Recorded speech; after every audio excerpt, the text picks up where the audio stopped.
Assalamualaikum warahmatullahi wabarakatuh. Selamat berjumpa di materi sistem reproduksi manusia pada mata pelajaran biologi untuk kelas 11 SMA dengan saya Rofiko. Pada pertemuan kedua ini, kita akan membahas mengenai siklus menstruasi, fertilisasi dan kehamilan, dan laktasi. Adapun tujuan pembelajaran pada pertemuan kedua ini yaitu siswa mampu menganalisis siklus menstruasi serta hormon yang berperan di dalamnya. Yang kedua, siswa mampu menganalisis tahapan menstruasi pada wanita. Siswa mampu menganalisis proses terjadinya fertilisasi dan kehamilan pada manusia, serta siswa mampu menganalisis proses terjadinya laktasi. Siklus menstruasi dari masa pubertas sekitar usia 11 tahun hingga masa menopause sekitar usia 45 sampai 55 tahun. Setiap bulan ini seorang perempuan melepaskan satu ovum dari salah satu ovarinya. Nah, bersama dengan itu, uterusnya mempersiapkan diri atau menebal untuk menerima implantasi embrio. Perubahan yang terjadi setiap bulan di dalam uterus dinamakan dengan siklus menstruasi. Pada umumnya, siklus menstruasi ini terjadi setiap 28 hari, tetapi ada yang terjadi setiap 25 sampai 35 hari. Pada fase menstruasi ini dibagi menjadi 4. Pertama adalah fase menstruasi itu sendiri, lalu fase praovulasi, fase ovulasi, dan fase pasca ovulasi. Yang pertama yaitu ada fase menstruasi. Fase menstruasi terjadi apabila ovum ini tidak dibuahi oleh sperma, sehingga korpus luteum atau massa jaringan kuning di dalam ovarium akan menghentikan produksi hormon yang bernama estrogen dan progesteron. Turunnya kadar estrogen dan progesteron menyebabkan lepasnya ovum dari dinding uterus yang menebal atau endometrium. Nah, setelah ovum lepas, endometrium ini menjadi sobek dan meluruh, sehingga dindingnya juga menjadi menipis. Karena dinding endometrium ini banyak mengandung pembuluh darah, maka terjadilah pendarahan pada fase menstruasi. Pada umumnya, proses pendarahan ini berlangsung selama 5 hari dengan rata-rata pengeluaran volume darah sebanyak 500 ml. Nah, kemudian yang kedua ada fase praovulasi. Pada fase praovulasi atau akhir siklus menstruasi, hipotalamus mengeluarkan hormon gonadotropin yang merangsang hipofisis mengeluarkan FSH. Adanya FSH ini merangsang pembentukan folikel primer di dalam ovarium yang mengelilingi satu oosit primer. Folikel primer dan oosit primer akan tumbuh sampai hari ke-14 hingga menjadi folikel, menjadi matang atau disebut juga dengan folikel de Graaff dengan ovum di dalamnya. Nah, selama pertumbuhannya, folikel juga melepas hormon estrogen yang menyebabkan pembentukan kembali sel-sel penyusun dinding dalam uterus atau endometrium. Proses pembentukan kembali tersebut disebut juga dengan proliferasi. Tahukah kalian bahwa peningkatan estrogen selama pertumbuhan folikel juga mempengaruhi serviks untuk mengeluarkan lendir yang bersifat basah? Nah, lendir tersebut berfungsi untuk menetralkan sifat asam basa serviks agar lebih menyesuaikan lingkungan hidup sperma yang ideal. Kemudian yang ketiga yaitu fase ovulasi.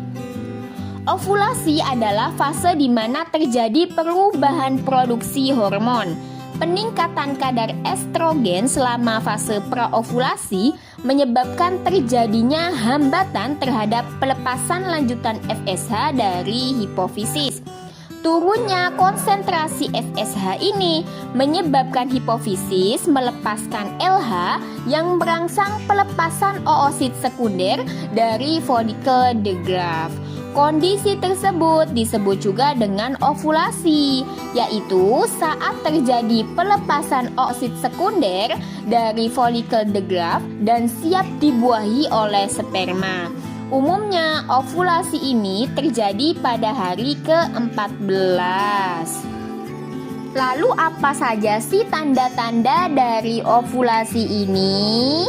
Nah, perubahan dalam tubuh yang menandakan kita sedang berada di fase ovulasi, yaitu cairan yang keluar dari serviks atau lendir serviks ini berwarna bening seperti putih telur. Nah, lendir serviks ini akan membantu sperma untuk berenang dalam rahim dan bertemu sel telur. Nah, selain itu, tanda lainnya adalah perubahan suhu basal tubuh menjadi antara 35,5 sampai 36,6 derajat Celcius. Payudara terasa nyeri dan posisi leher rahim berubah menjadi lebih rendah. Kemudian yang keempat yaitu ada fase pasca ovulasi. Pasca ovulasi adalah fase terakhir dalam fase menstruasi. Pada fase ini, folikel de Graaf yang ditinggalkan oleh oosit sekunder akan berkerut dan berubah menjadi korpus luteum dan tetap memproduksi hormon estrogen dan progesteron. Meskipun korpus luteum memproduksi estrogen, tetapi estrogen yang diproduksi tidak sebanyak yang diproduksi oleh folikel de Graaf. Nah, progesteron mendukung kerja estrogen dengan menebalkan endometrium. Progesteron juga merangsang sekresi lendir pada vagina dan pertumbuhan kelenjar susu pada payudara. Keseluruhan fungsi tersebut berguna untuk menyiapkan implantasi zigot pada uterus apabila terjadi pembuahan atau kehamilan. Nah, proses pasca ovulasi ini berlangsung dari hari ke-15 sampai hari ke-28.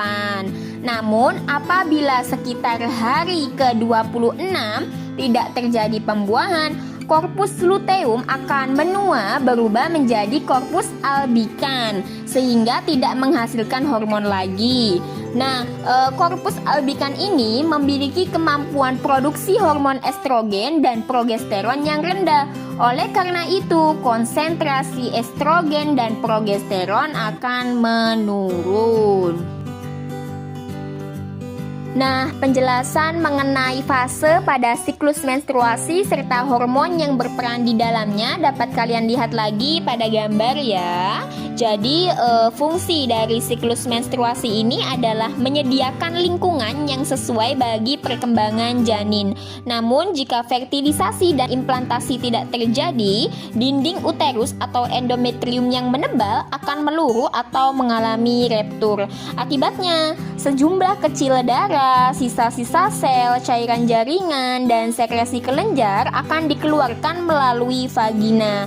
Peristiwa ini dinamakan dengan menstruasi. Setelah itu, siklus menstruasi dimulai lagi. Permulaan menstruasi dianggap sebagai hari pertama pada siklus menstruasi. Selanjutnya yaitu pembahasan mengenai fertilisasi dan kehamilan. Tahukah kalian bagaimana proses kehamilan terjadi? Nah, kehamilan selalu didahului oleh peristiwa fertilisasi. Apa itu fertilisasi? Nah, fertilisasi merupakan penyatuan sperma dengan oosit sekunder untuk membentuk zigot. Zigot merupakan sel diploid dengan kromosom yang berasal dari ayah dan ibu. Nah, sekitar 250 sampai 400 juta sperma masuk ke dalam vagina melalui ejakulasi semen laki-laki. Nah, proses dari fertilisasi ini dapat kalian lihat pada video berikut ini.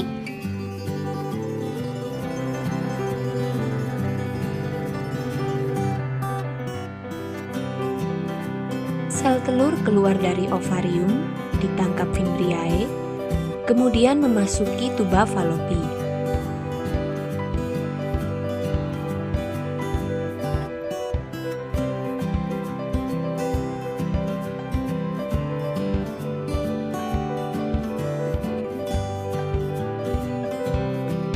Jutaan sperma dihasilkan dalam sekali ejakulasi saat puncak senggama.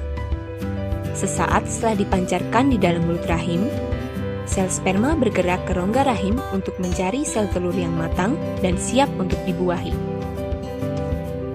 Dari jutaan sperma yang dipancarkan, hanya beberapa yang dapat bertahan hidup mencapai indung telur, dan hanya satu yang dapat mencapai dan hidup di indung telur. Sperma kemudian mempenetrasi ke dalam sel dinding telur, kemudian mengkombinasikan materi genetiknya dengan sel telur dalam proses yang disebut pembuahan. Sel telur yang telah mengalami pembuahan selama perjalanannya menuju rahim, zigot akan mengalami beberapa perubahan.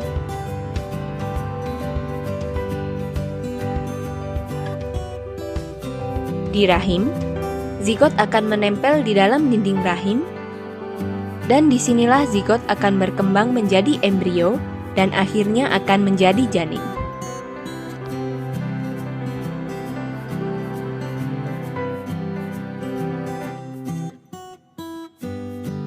Setelah terjadi fertilisasi, berlanjut ke masa gestasi atau kehamilan, yaitu perkembangan embrio menjadi janin hingga kelahiran bayi. Lama kehamilan yaitu 266 hari atau 38 minggu dari waktu fertilisasi hingga kelahiran. Waktu fertilisasi tidak dapat diketahui secara pasti, maka tanggal kelahiran dihitung berdasarkan waktu haid terakhir. Jika siklus menstruasi dihitung 28 hari, partus terjadi pada hari ke-288 atau 40 minggu atau 9 bulan. Nah, periode 40 minggu ini dibagi menjadi 3 periode yang dikenal sebagai trimester kehamilan. Setiap trimester berlangsung sekitar 3 bulan atau 12 sampai dengan 14 minggu. Nah, pada trimester pertama ini perkembangan terpusat pada organogenesis. Kemudian pada trimester kedua ini organ tubuhnya sudah mulai lengkap, perkembangan juga terpusat pada anggota badan. Nah, pada trimester ketiga penyempurnaan organ dan pertumbuhan yang pesat. Selama masa kehamilan, oogenesis ini dihentikan dan plasentanya memproduksi hormon-hormon, diantaranya yaitu ada hormon HCG. Fungsi utama dari HCG ini adalah mempertahankan korpus luteum sebagai kelenjar endokrin yang menyekresi estrogen dan progesteron, setidaknya untuk 16 minggu pertama masa kehamilan. Nah, mempertahankan korpus luteum berarti mempertahankan endometrium untuk implantasi embrio dan mencegah terjadinya menstruasi. Nah, hormon HCG ini sering digunakan untuk mendeteksi kehamilan pada tahap awal. Hal itu berdasarkan adanya hormon HCG di dalam urin seorang perempuan setelah minggu pertama kehamilan. Konsentrasi HCG di dalam urin ini umumnya cukup tinggi sehingga dapat digunakan untuk mendeteksi adanya kehamilan. Kemudian ada hormon estrogen dan progesteron yang digunakan untuk meningkatkan perkembangan fetus dan pertumbuhan payudara ibu. Kemudian ada hormon GH yaitu untuk meningkatkan pertumbuhan organ fetus. Kemudian di sini terdapat gambar membran pelindung janin. Di situ ada korion. Korion merupakan membran yang paling luar berkembang dari bagian trofoblast. Permukaan luar trofoblast membentuk enjonjot atau fili trofoblast yang menghubungkan jaringan embrio dengan endometrium. Nah, korion berperan penting dalam pembentukan plasenta atau ari-ari. Korion juga merupakan penghasil hormon HCG. Kemudian di situ ada amnion. Amnion membentuk langit-langit berongga yang terisi cairan amnion atau ketuban. Amnion berfungsi melindungi janin dari guncangan, perubahan suhu, serta memungkinkan bayi untuk bergerak dengan bebas. Kemudian ada allantois, yaitu membran yang mengandung banyak pembuluh darah yang berfungsi membentuk tali pusar yang menghubungkan janin dengan plasenta pada endometrium uterus ibu. Kemudian di situ ada kantong kuning telur atau saccus vitellinus yang terbentuk di dalam endoderm, berfungsi sebagai organ pencernaan dan pernapasan awal. Kemudian membentuk sel-sel darah dan pembuluh darah serta pertumbuhan gonad primitif embrio. Kelahiran atau persalinan atau yang disebut juga dengan partus adalah proses kelahiran bayi. Nah, persalinan ini dipengaruhi oleh beberapa hormon, diantaranya yaitu ada hormon relaksin yang dibentuk ovarium dan plasenta yang berfungsi meregangkan pubis simfisis. Kemudian, pembentukan relaksin memicu penurunan estrogen dan progesteron dan pembentukan hormon kortison bayi. Hormon kortison memicu pembentukan hormon prostaglandin oleh plasenta yang berfungsi merangsang kontraksi uterus. Kontraksi awal uterus memicu pembentukan oksitosin oleh hipofisis posterior ibu yang meningkatkan kontraksi uterus. Nah, pada dasarnya ada 3 tahap utama pada proses kelahiran. Yang pertama ada pembukaan. Nah, serviks dipaksa melebar untuk jalan kepala bayi sekitar 10 cm. Nah, pada tahap ini merupakan tahap yang paling lama, terjadi mulai dari beberapa jam hingga 24 jam. Pelebaran serviks ini dirangsang oleh hormon relaksin yang dilepaskan oleh plasenta. Selain itu, relaksin juga menyebabkan serabut elastin yang menyatukan tulang-tulang pada gelang panggul, terutama di simfisis pubis berelaksasi. Nah, pada tahap ini, membran amnion pecah dan cairan amnion keluar lewat vagina. Nah, pada tahap kedua ini merupakan tahap kelahiran bayi. Nah, kontraksi uterus makin kuat, makin sering, dan seringkali menyakitkan. Kontraksi uterus juga dibantu oleh kontraksi otot abdomen. Kontraksi uterus dan otot abdomen itu mendorong kepala bayi melewati serviks dan vagina yang melebar. Setelah bayi keluar, tali pusar yang menghubungkan bayi dengan plasenta itu diikat dan dipotong. Dan tahap ketiga ini merupakan tahap kelahiran plasenta, terjadi segera setelah bayi lahir. Kontraksi uterus yang makin berkurang memisahkan plasenta dari endometrium dan menyebabkan pengeluaran plasenta serta sisa-sisa tali pusar.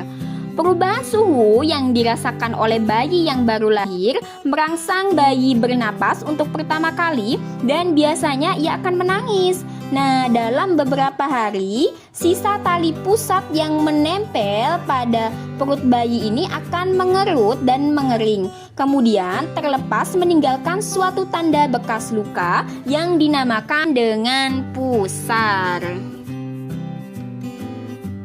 Selanjutnya yaitu pembahasan mengenai laktasi.